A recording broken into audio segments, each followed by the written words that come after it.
Qanday holatlarda xorijiy serverlardan foydalanish mumkin? Mahalliy hosting tanlashda nimalarga e'tibor berish kerak? Agar hosting tanlashda xato qilishni istamasangiz, ushbu videoni oxirigacha ko'ring. Qachon xorijiy hostingdan foydalanish mumkin?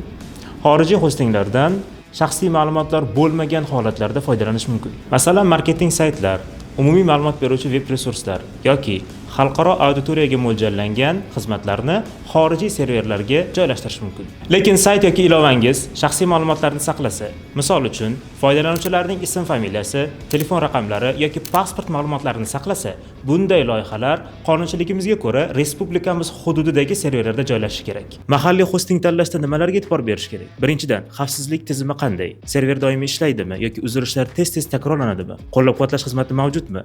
Kecha-yu kunduz yordam bera oladigan mutaxassislar bormi? Va eng muhimlardan biri, hosting O'zbekiston Respublikasi qonunlariga mos ishlaydimi? Aynan shu jihatlar kelajakda katta muammolarning oldini oladi. Yuqoridagi talablarga javob bera oladigan ishonchli mahalliy server kerakmi?